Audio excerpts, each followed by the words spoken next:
Hello. Good evening. Sorry about the delay. It is 8 p.m. Central, time for the UT Amateur Radio Club Weekly Net, heard Wednesday nights here on the K5B repeater system, transmitting from the University of Texas at Austin, covering the greater Austin area. This is Kilo India 5, Tango India Alpha. My name is Young, and I'll be your net control for the evening. This is a controlled net, meaning stations should refrain from transmitting until designated check-in or comment time. You can hear us on the University Link repeater system, 441.325 positive offset with PL 97.4 and the N5 OAK repeater system. You can also check in through Echolink on the node K5B-R.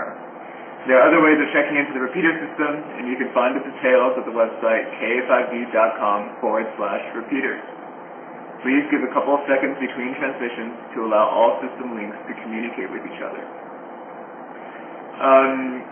We won't have any scheduled breaks tonight to check for emergency traffic during the net, but we will gladly yield the air if any station calls with emergency or priority traffic. Alright, is anyone available to be backup net control operator for this evening?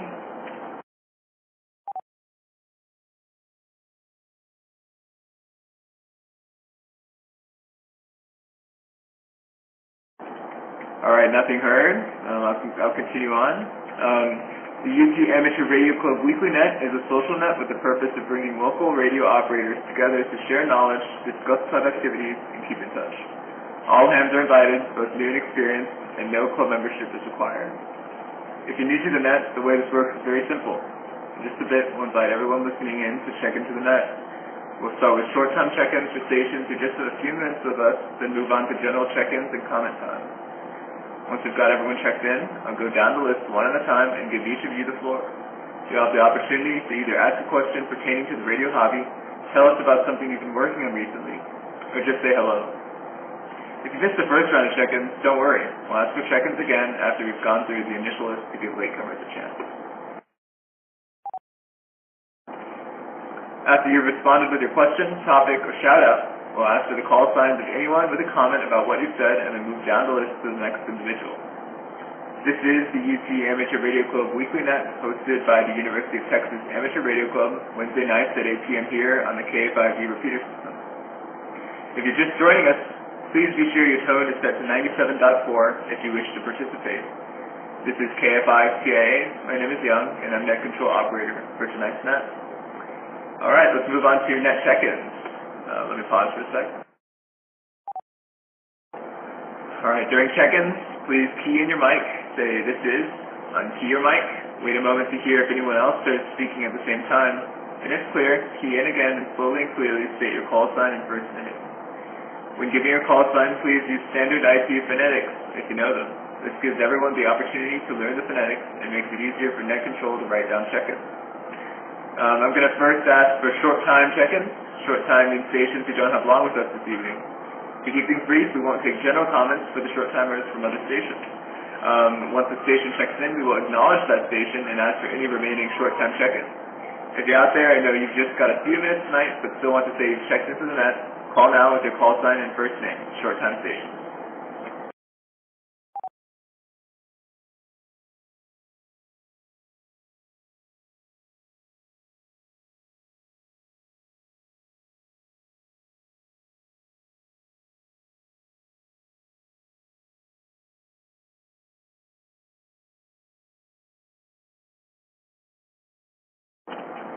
Alright, nothing here. Let's see. So we're going to move on to regular check-ins now. Please say your name and your call sign in phonetics, please, and wait for an acknowledgement. And, calling regular check-ins now.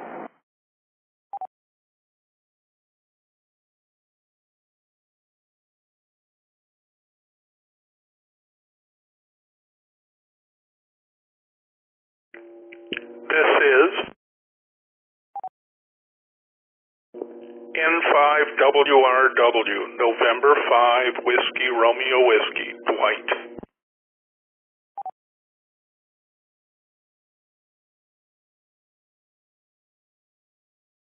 This is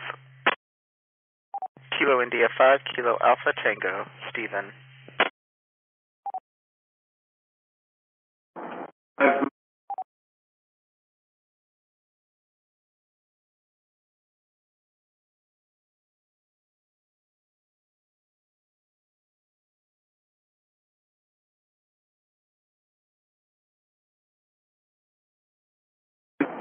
All right, nothing heard. Looks like a short net tonight. All right, November 5, Whiskey Romeo Whiskey. I didn't quite catch your name. How's it going? Doing pretty good here. Did a little antenna work this afternoon. Name is Dwight. Delta Whiskey India Golf Hotel Tango.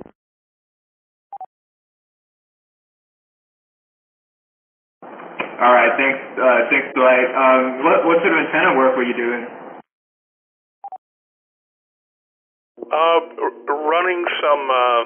Running some coax for my HF rig and attaching the box for an in-fed half wave to my ever impressive 8-foot mast.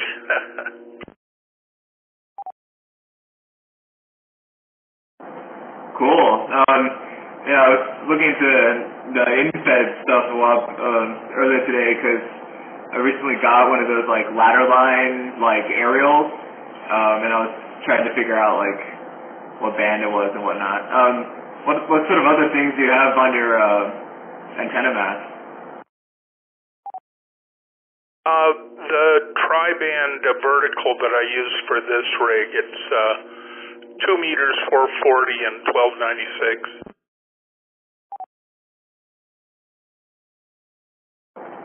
Cool. Yeah, it sounds really nice. I was looking to get into like get my own little setup going, but I'm kind of sluggish on that. So like you said you were running some coax. Like, did you have to did you just like run it through a window from your rig, or do you have like some sort of other setup? No, a month or so ago I made a giant freaking mess drilling holes in the stucco side of our house and putting I had kind of a tubular pass-through thing that proved to be a bit small, and it was the stucco on the house was unbelievably hard. I mean, I was going after it with a hammer drill and a carbide masonry bit, and it was just laughing at me.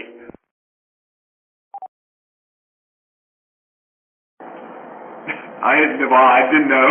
Didn't know it could be that hard. That sounds like hard work, but I'm glad you got it finished. That's interesting. Yeah, I had a terrible time finding anything, and that's one of the toughest things is getting the lines into the house without making a gigantic mess. I unfortunately did make a gigantic mess, but I've put it all back together and painted it now, and oh well. Alright, good that it's back together. But I'm just wondering, like, so you drilled into the stucco and so you had to run some coax like through the wall, or was the rig just like really close so you could just like run it directly to it? I'm in the front of the room, and the coax port is in the back corner. The coax all runs behind my piano, and the ground wire does too. So it still isn't exactly what I would call neatened up. N5WRW. All right, well that's really impressive. I've done some like home repair before, and it is certainly not fun. So yeah, does anyone have any comments? Does anyone have any comments for Dwight? November 5, Whiskey Romeo Whiskey.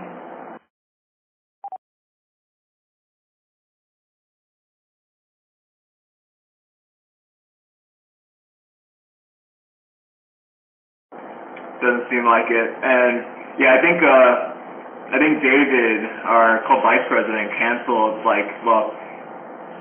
the net earlier on the N50OK Discord, so seems like some of the usuals aren't on. Yeah, but any other regular check-ins for tonight? Please call now.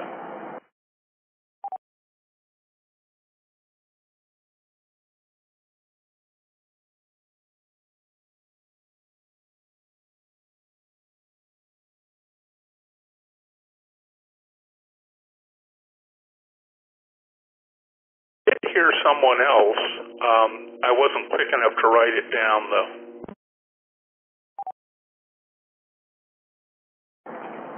Oh, that's interesting. I couldn't hear anything. I'm on Echolink because I'm currently not in Austin. But could whoever that was, could you please come again? Thank you.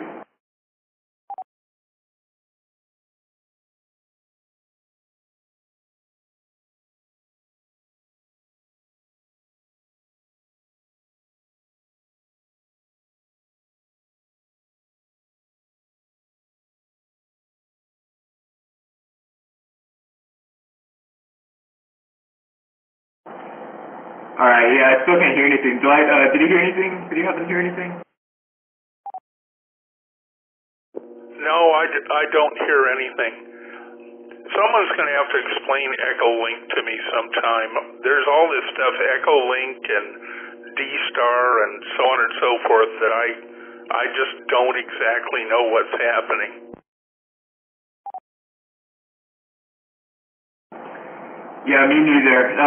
I like Echolink because it's really plug and play. You know, like you just give them your name and your call sign and get like a confirmation email, and then you download it and you can just connect.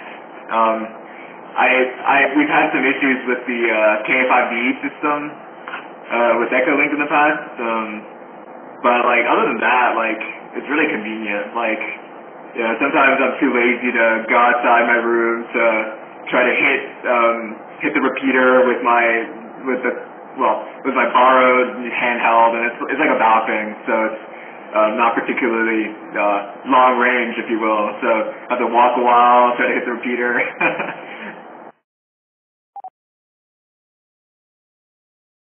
Yeah, it's come a long way, that's for sure.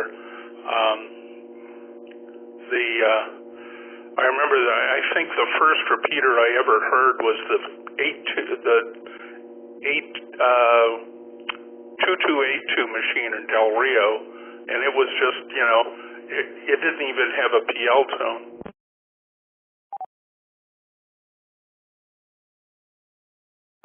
Wow, how many years ago was that? Going on 40.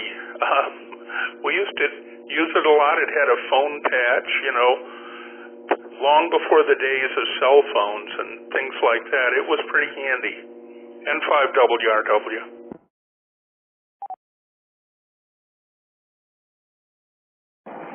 Wow, that's cool. Yeah, I have like a liking for like the older like telecom sort of thing, and it just seems really cool. You know, like dial-up and all that. Too bad. Well, I think it's mostly because like a lot of things nowadays it's like so complicated. It's like hard to understand or something.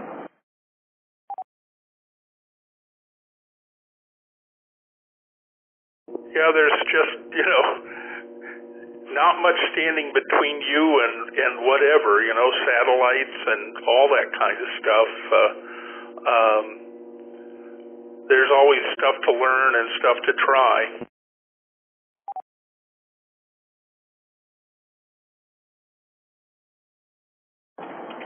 Yeah, I've certainly not gotten into, but it's certainly interesting seeing like all the recent advancements with like ham radio, with like what is it?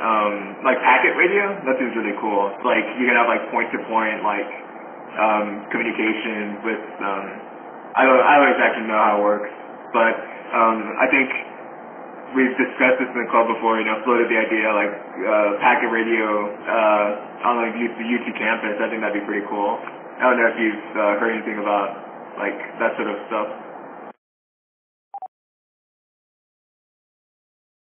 started doing what we called 01 packet, 145.01.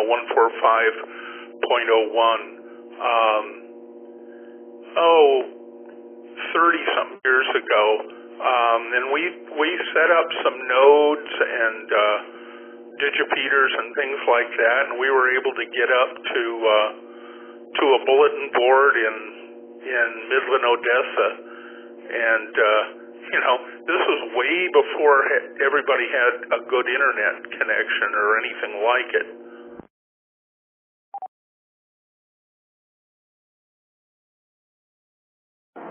That's really cool.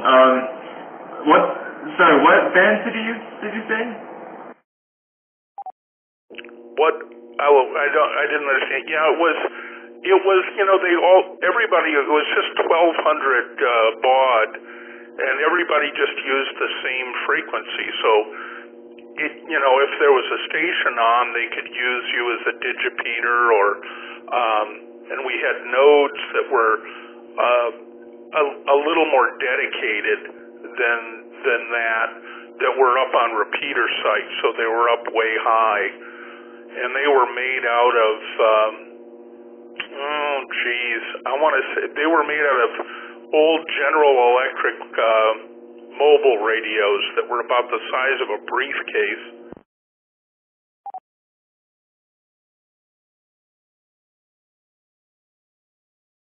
That's pretty cool. I remember we were joking around in the club a while back about setting up like a BBS for the club, but I don't think there'd be enough interest in that to justify old technology, I guess. We had a good time with it. It was fun, and it got me soldering up cables to interface the TNC with the radio and doing things like that, and we had a good time. The first digital thing that we ever did is my roommate, who was a ham, and I. The first year I was teaching in 1982, we managed. I got a Yaesu FT101EE HF rig, and we managed what was called a terminal unit, and somebody sold us a Model 28 teletype machine for like $25. They had a whole bunch of them, and we had an RTTY station. It was really something, complete with yellow paper and the whole shoot and match. N5WRW.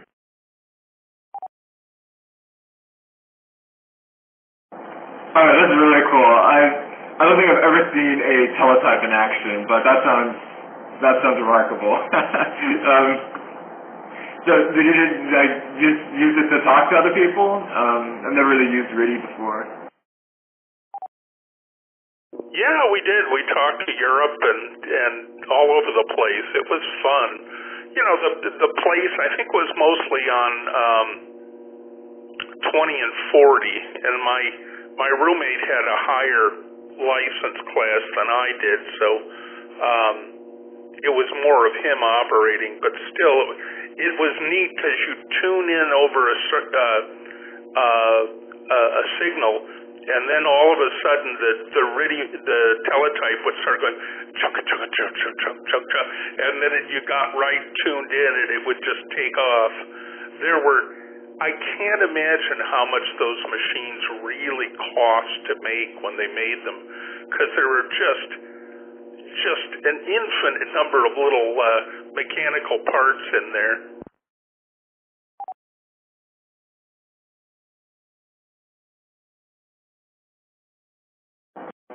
That's amazing. Yeah, like some of the older mechanical sort of things, like wow. I have an IBM Selectric 2, and it's just amazing how intricate it is. It's like something I heard like a couple thousand parts just for a typewriter. Yeah, it's just, I don't know. This is KF5PA. N5WRW. Oh yeah, but they were a real improvement I remember when we got one that I guess somewhere along the line in the 90s, I think IBM switched to like daisy wheel typewriters, and they were wonderful because they had micro up and micro down. As you know, we had to fill out UIL forms and things that they weren't ever spaced correctly. So you were, at least it made it look like you weren't a complete idiot when you did them.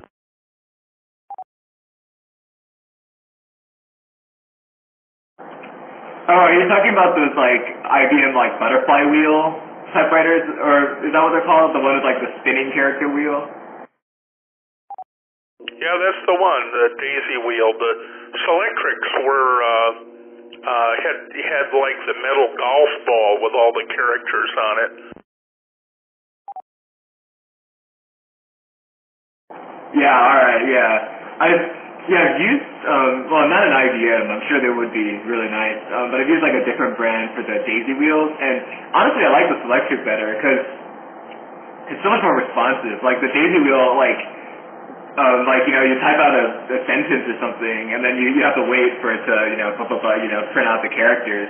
I feel like the Selectric is much faster in that regard. Oh yeah, they were really good. They were really expensive back in the day. Like, I don't think, not very many people would have had one in their home. They would have only been at businesses and law offices and so on.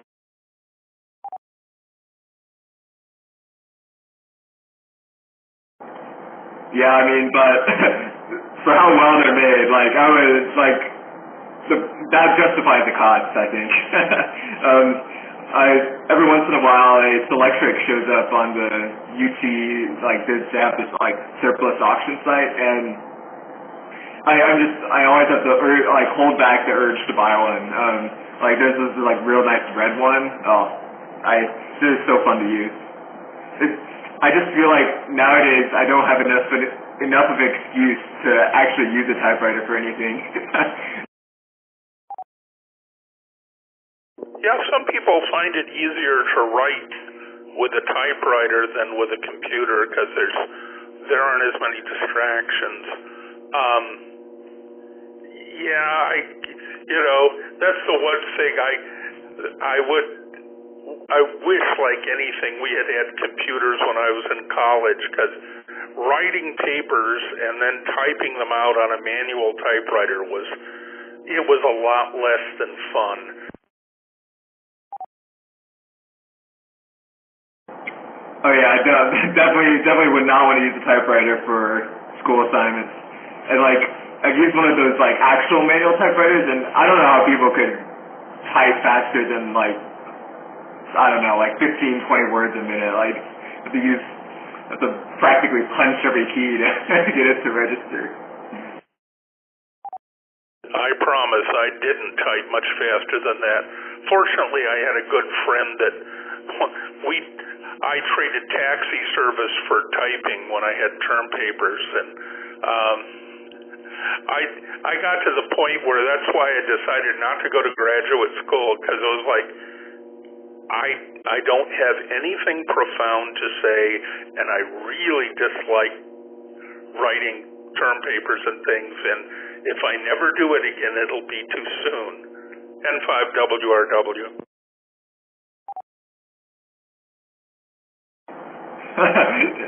Yeah, I certainly understand.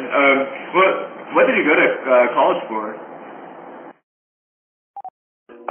I went to Ithaca College out in New York, and I was a music education major, and I was an orchestra teacher for about 30 years, and then I retired the first time, and then I went back to teaching, and I taught middle school science.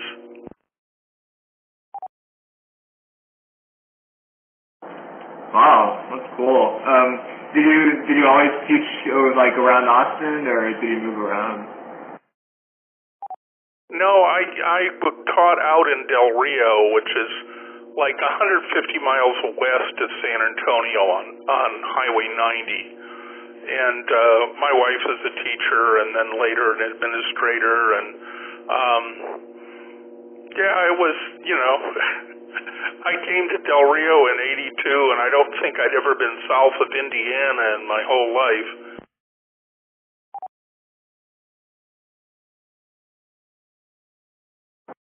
Wow. Del Rio seems like a pretty small city. How do you like it compared to like Austin? Well, there were a lot of nice people. They all want to feed you. It's about 38,000, and then we've got a pretty good-sized Air Force base out there, too. That's an Air Training Command base, so there's always lots of, we had a lot of instructor pilots' wives and student pilots' wives that taught in the district, and that was nice because we got people from all over the place that sort of contributed, people that, were from back east or California or wherever.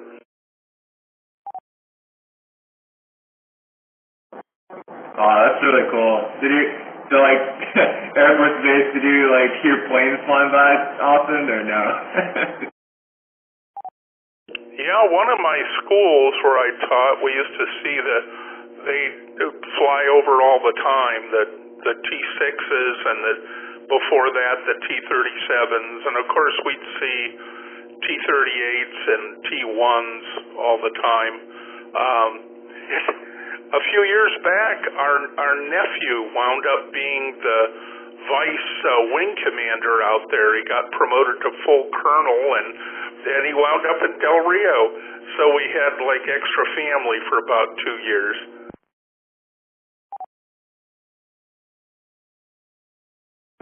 Wow, congrats to your nephew. Just searched up the T6. That's a really nice plane. I think my first time seeing, maybe my first time seeing a propeller plane was a month ago, maybe. Like, I went to this Pensacola Air Show and saw this Red Bull propeller plane doing mad tricks. They're like, aileron rolls and all that. So cool. SN5WRW. Yeah, it is, and the T6 is it's real powerful, and it's got a gas turbine engine with a propeller, and evidently it's a bunch of fun to fly. They're gonna eventually have a new replacement for the T-38. It's an airplane that was designed before I was born. It's called the Red Hawk, and it's T something, I don't know.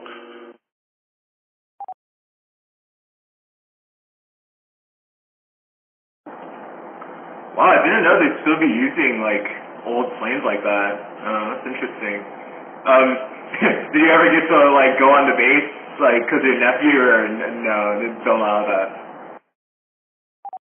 Yeah, we didn't do it a lot, but over the time I lived there almost 40 years, and once in a while we would go on the base for something, and when he was there, we'd come over for dinner, or they'd come to us, and it just for a training base, they have really high security. You really got to explain yourself when you get to the gate.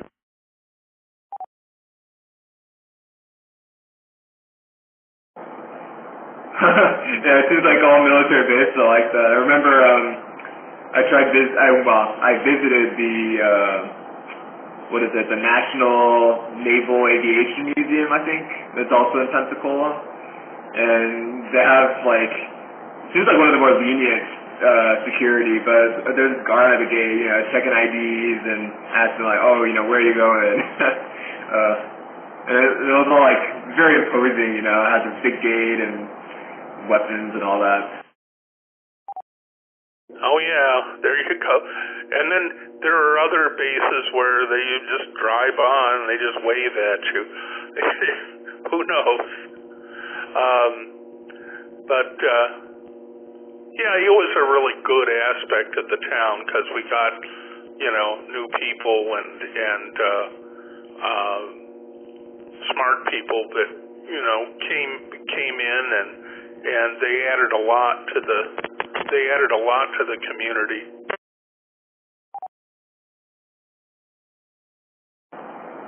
Yeah, it seems really lively, and I guess with a smaller community, you could meet a lot of people and stuff. And your waving comment made me think, like, I work for this military subcontractor right now, and the security guard at the parking lot entrance, like, you're supposed to show your ID and whatever, but half the time they just wave you by. But for the past week or so, there's just a security guard that's been that actually checks IDs. So, you have to slow down, and he squints at squints at your ID, and then he finally lets you pass. So, that was fun. KF5, PA. N5WRW. Yeah, I used to have to go through a border patrol checkpoint every day on the way to school. So they got to know you, we got to know them, and we recognized we knew the dogs' names and so on.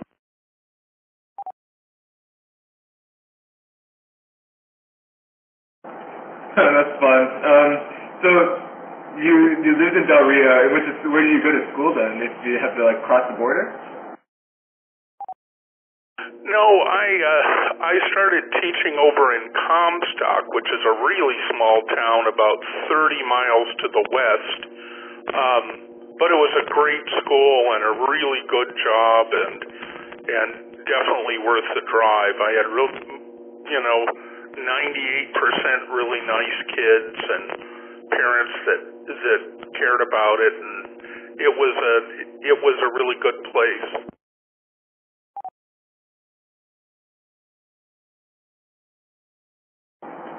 That sounds nice. Yeah, all the schools I went to are really big, so it's kind of impersonal, I guess. Probably a good thing about smaller schools. Get to know people more. Yeah, we were around 220 kids, K through 12, all in one building, or all in a couple of attached buildings. And it was nice, it was nice. The big kids sort of looked after the little kids, and it was all right. Yeah, I went to boarding school when I was in high school, and we had about 400 kids. With the population was heavier in junior and senior, but you might not know everybody, but you knew who belonged. You knew if somebody was new or not.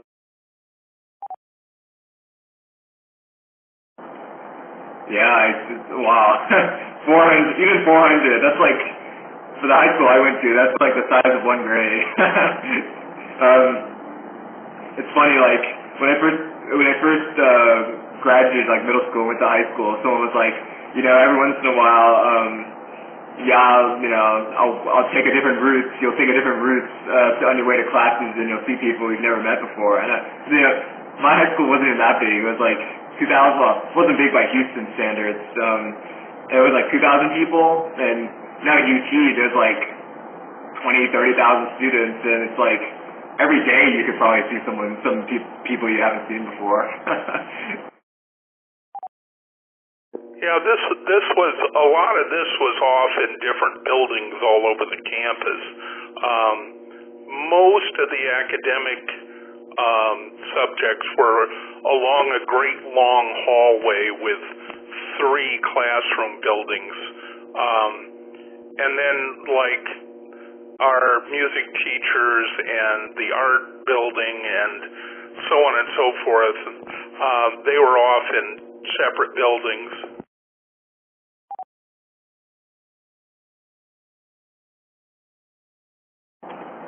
Sounds like a nice school. Has all the amenities. It sure does now. They've got a lot fancier places than they had when I was there. You can look it up. Just look up interlochen.org. Interlochen.org. And it's in northern Michigan, and it's a school for performing and visual arts and creative writing and dance and theater and all that kind of stuff.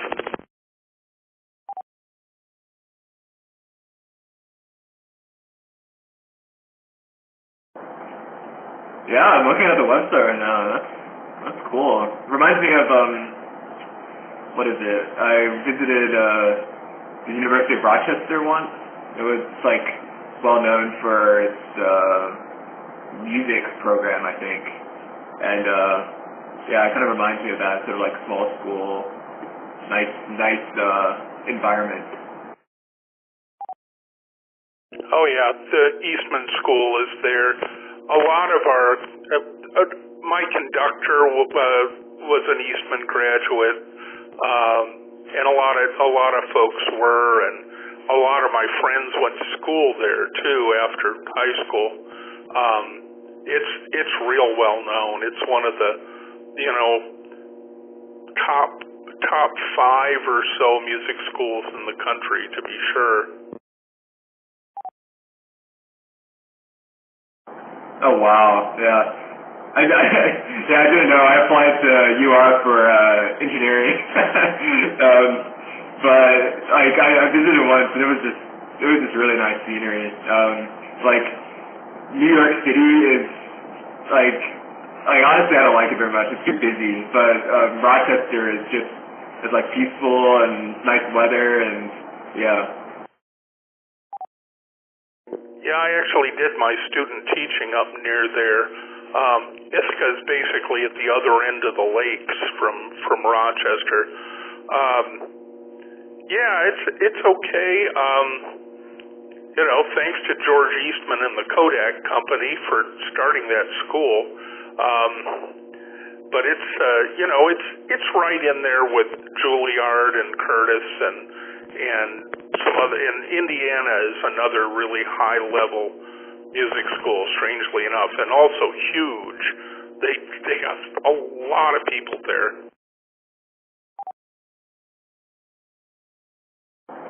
Oh wow, you said Indiana, was it?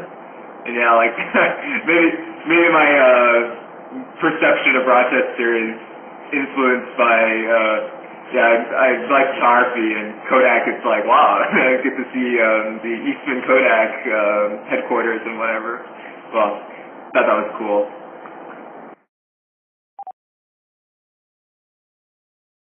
N5WRW. Yeah, it is, and it's pretty interesting in the winter time though. That part of New York State gets remarkable amounts of snow. Buffalo and Rochester and Syracuse all they get a lot of snow.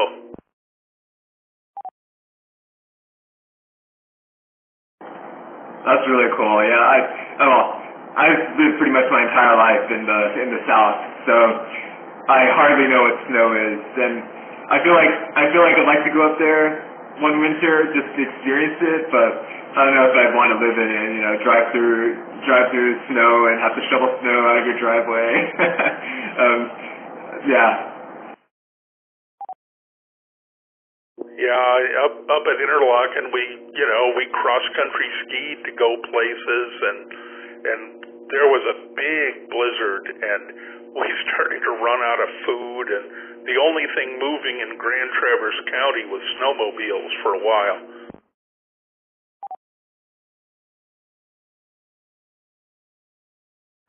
Oh wow. Yeah, like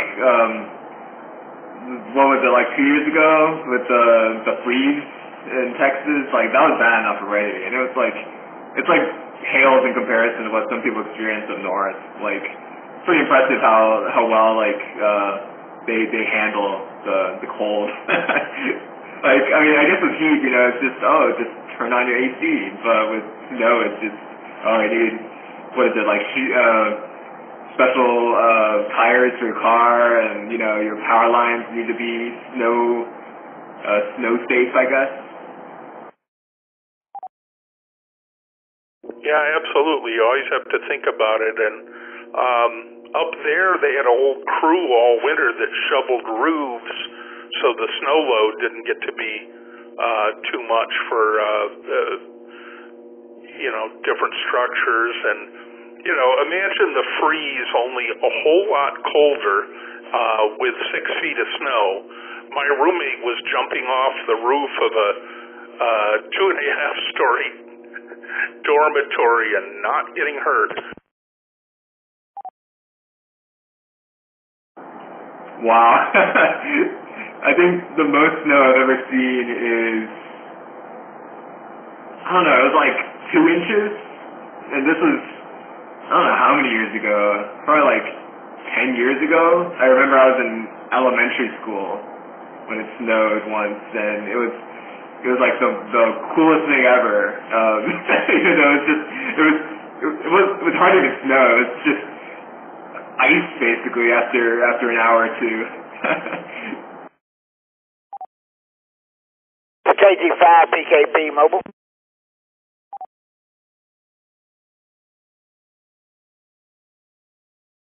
Oh, hi, was it a KB? Could you repeat that, please? This is KG5 PKP Mobile. Could I speak to the man from Del Rio just for a second?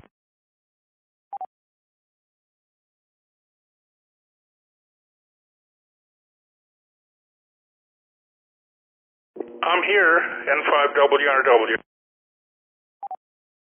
just wanted to ask you this question. I'm driving and I just pulled off. I don't talk on my radio or the phone while I'm driving. But I just want to ask you a question. Did you know Bill and Carolyn DeVinny that used to live there in Del Rio? Yeah, I sure did. Very well. Real nice folks. Yeah, they were, I want to say they went to the same church I did. They were very big in the Methodist church. But Bill, he was a real good friend of mine. And I really liked him, and I liked Carolyn. And Carolyn's sister lives over here in Caldwell County where I'm at. And they used to come visit them every once in a while. And I always made it a point to go by and visit with Bill and Carolyn. And I really enjoyed them. Yeah, that's right. I was the choir director at the Methodist Church for a while, about 1 million years ago, but that's how I knew them. And I had one more acquaintance. I don't know if he was there at the same time you were or not, but he is an old Texas Ranger. His name was Charlie Miller. You didn't happen to know him, did you? I might have. One of the hams in town was Leroy Young, and he got us going on RTTY, and he's actually turned out to be the first black Texas Ranger. He was a DPS officer when I knew him. Well, Charlie, he probably wasn't there when you was, because he was there way back. He retired in the 60s, but he was stationed there in Del Rio for quite a while. And I just wanted you to see if you knew him. Well, listen, I'm going back on out here. I got to get on down the road. I'm out on the side of the road here, and I don't get hit. But I thank y'all for letting me break into you. It's good to hear you. N5WRW back to net. This is KG5 PKP Mobile Clear.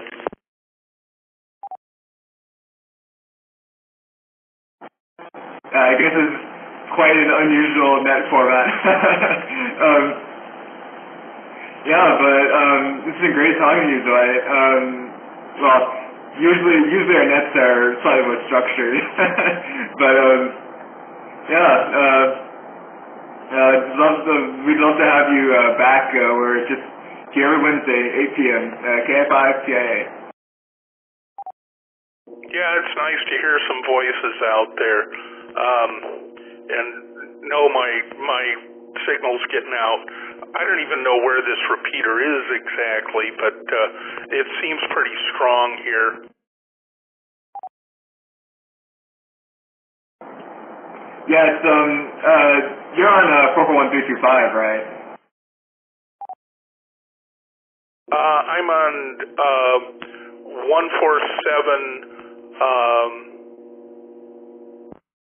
147320. Okay, 147.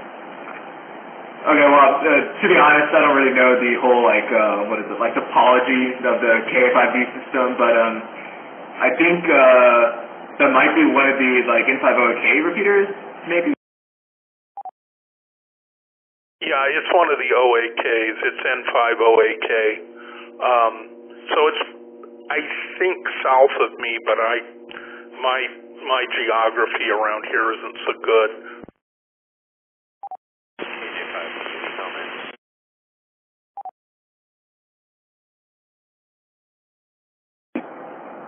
Yeah, yeah, honestly, I don't know where their repeaters are, but the 441325, is on the, UT campus. It's the top of the Physics, Math, and Astronomy building, and, it's like the KFIV system, it's like linked to the N50K system, and yeah, I honestly don't know how it works. Well, cool. Are you an engineer?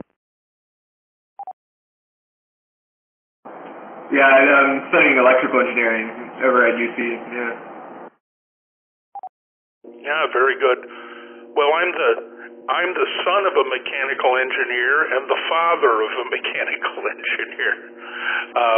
My son's a managing engineer over at the Tesla factory. Wow, that's cool. How long has he been working there? He has been with Tesla for about 7 years, I think now. He had been working for Bell Helicopter, and Tesla basically headhunted him up. He was up in Fort Worth, and he and his wife, and they moved to the Bay Area for a while, and then one thing led to another, and he wound up back here.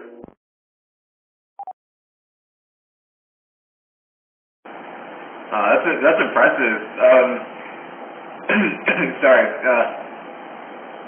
Yeah, Tesla, they're doing some, electric cars in general, pretty, cutting edge sort of stuff. Yeah, they're really impressive. He's got a 2-motor Model Y. His SUV has acceleration like you wouldn't believe, and of course it's just a 1-speed transmission. The fun part is he designed that transmission.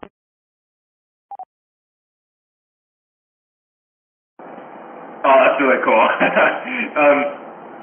Yeah, I think, like my dad likes Teslas, and we rented one on vacation once, and like the acceleration, wow, it's so smooth too. Like, but there's like, what is it, like the variable transmission automatic cars, like, you know, you try to accelerate from a standstill, and it's like, you know, it tries to shift the gear, and it's just kind of rough, you know. Although I did have some complaints about the Tesla, the steering wheel was kind of stiff. Although I think you can adjust that, so maybe it's just like I don't know, some setting was wrong. KF5CIA. N5WRW. The thing that gets me is absolutely everything is on the touch screen. I mean, even opening the glove box.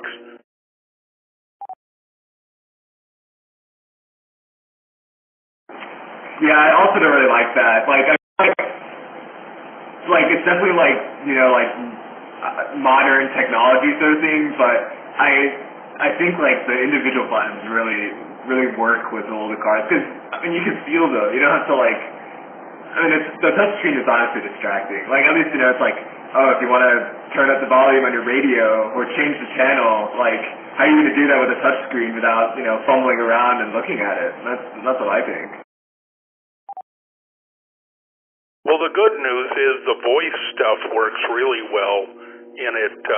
You know, if you use Spotify or something like that, you just tell it what you want to listen to, and it works real well.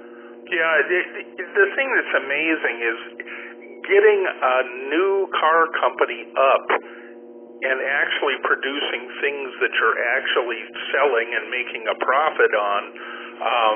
It's not an easy thing, to actually get one that's making a significant number of cars and selling a significant number of cars. It was, it really is something. That's where you hear about all these other companies, and it's like, yeah, but and then you find out that they lose $50,000 on each car.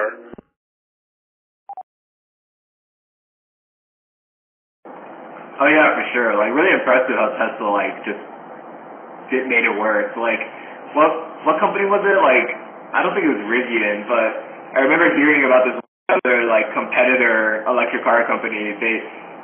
They were faking their advertisements by rolling the car down like a hill or something. I don't remember which one that is, but there was some of that going on. It might have been, I can't remember. But yeah, when they were trying to get the Model 3 delivered, Elon and my son and a whole bunch of other people, they were sleeping in the factory at night. They had cots set up in the factory, and they were working 20 hours a day to get it, get all the bugs out. That's the way that goes. And Elon was right there with them.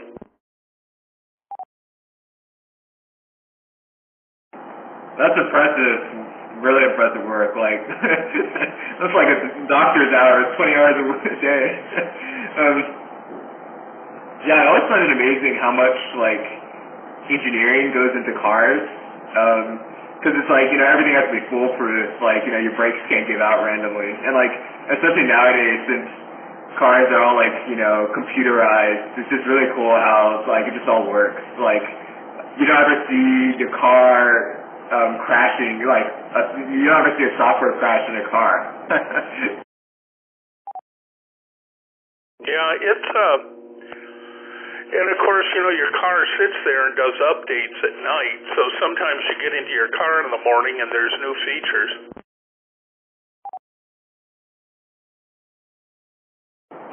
Oh, I didn't know Tesla could do that. Wow. I still drive an antiquated, what is it, an Acura? It's my mom's.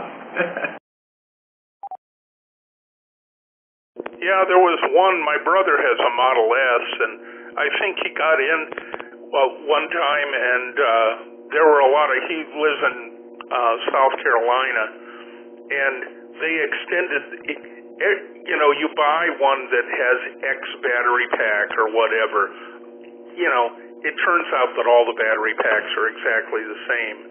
So when the big storms hit and a hurricane, Tesla just automatically extended everybody's range, and they'll do things like that.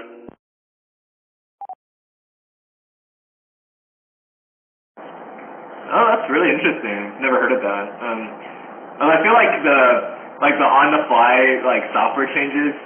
I think it's sometimes it can be used for bad things. I've heard of what is it, BMW or something. It's they lock certain features behind a paywall, and you have to pay a monthly fee to I just feel you buy a car and that's it, or you don't need to pay an extra monthly fee just to have heated seats or something.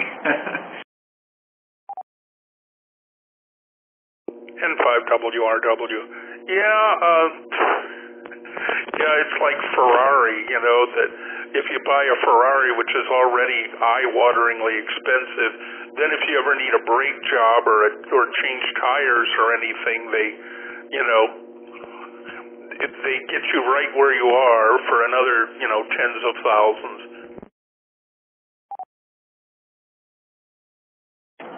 Yeah, I mean, I can imagine, I don't think you'd be taking your Ferrari to to what is it, a Firestone? And I I feel like if you really just have to be extremely rich to afford some of those like luxury cars. Like even this like Acura, I think it's like something like a mid-range car or something. My mom took it to get serviced once, and it wasn't even like some major overhaul. It was just some like basic checking, and it cost like $2,000 or something. And recently the battery gave out on me, cost $300, like just so expensive. Yeah, that's rough. My wife always has a Lexus, and they don't pull that. I actually have a Chevrolet, a plastic one. I have a C7 Corvette.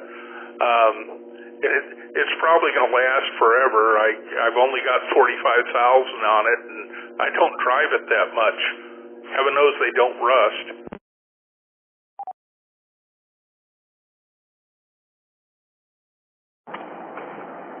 Oh, that looks like a nice car. Yeah, like I think with some of the newer cars, like they have all this like plastic around everything, and like with the battery for mine, I pretty much had to take it to a shop because there's just so much like so many covers and all that around the battery that you can't just like do it yourself, which honestly infuriates me. Like if I ever get a car of my own, it'll probably be like one of like the early 2000s models because it seems like they're much easier to repair. Much less plastic. Yeah, the Corvette, the battery's actually in the back on the right. When you open the hatch, it's just under a flap in the trunk. The bad part about the Corvette is trying to put in a new air filter. You got to take a lot of things apart.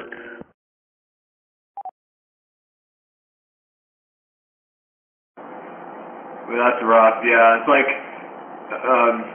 there's probably some term for it, but it's like manufacturers they try to make things as hard to take apart as possible, so you have to get it repaired for some extortionate amount.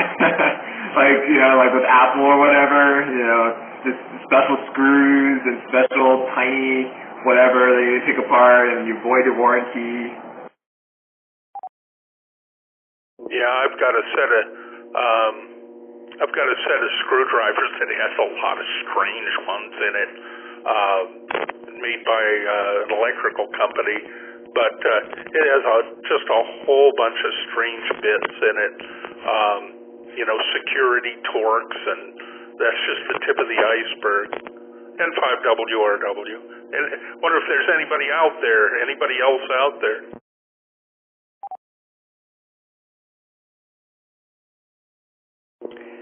KB5MPJ Mobile in South Austin.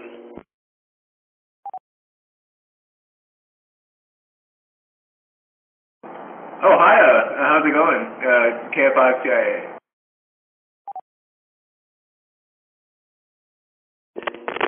KF5TIA, KB5MPJ. Yeah, pretty good. Just down here in South Austin off of Ben White. Just turn on the radio to see if if anybody was out there.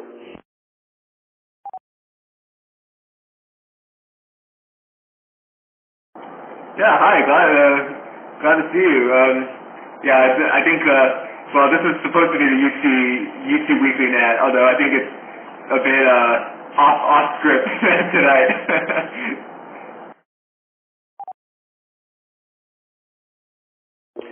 Okay, yeah, I've checked into y'all's net before. Usually from Buda, that's where I live. But I just happened to be in the car and turn on the radio. So I guess we're just doing kind of a informal, not totally directed net tonight.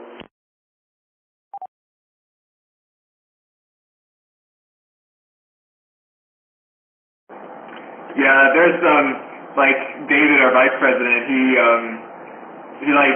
couldn't make it, and I didn't really inform him that I was gonna run it. So I think some of the regulars didn't show up. Sorry, could you repeat your call sign? Didn't quite catch it.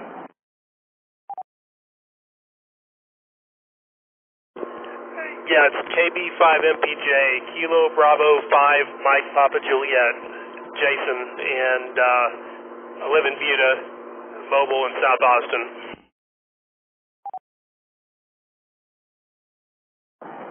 Cool. Well, thanks for joining us tonight, I guess.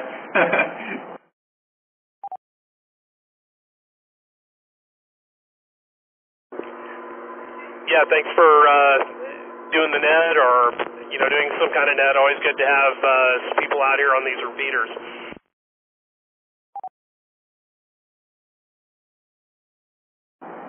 Yeah, it's great talking to y'all, and Dwight especially tonight.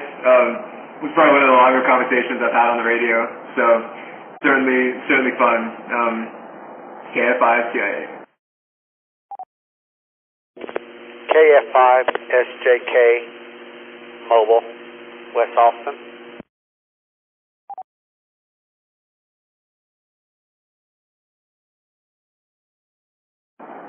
I heard a Kilo India 5 Sierra Kilo, was it? Sierra Juliet Kilo, KF5 SJK, James here in West Austin.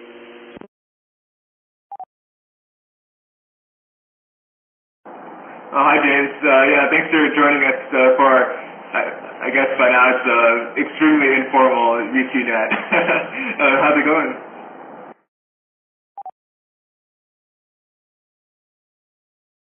Yeah, it's going well. It's been a while since I turned on the radio and just happened to turn it on and caught a couple folks on, so thought I'd listen in on a bit. So everything's going well.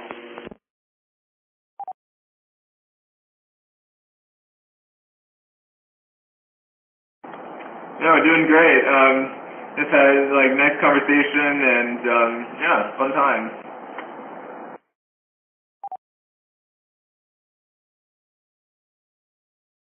I did have a question. Any other check-ins for the net? Able to answer this. I actually turned it on. I was interested to see if there was any radio communications with updates.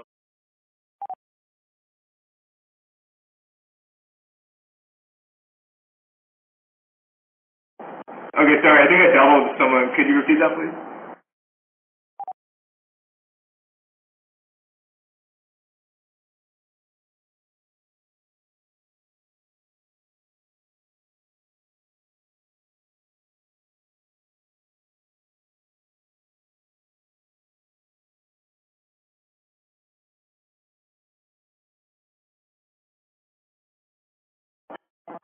Alright, I didn't hear anything. Did email hear anything? Sorry if I doubled with whoever that was.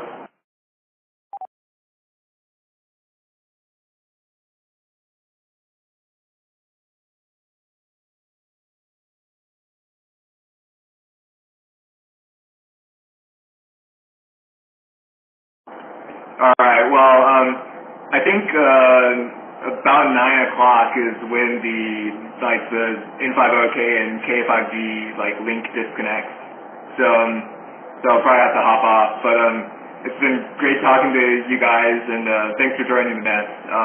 We're here every 8 p.m. Wednesday nights, the University of Texas Amateur Radio Club Weekly Net. Yeah, thanks a lot. This is KF5TIA. I'm Young.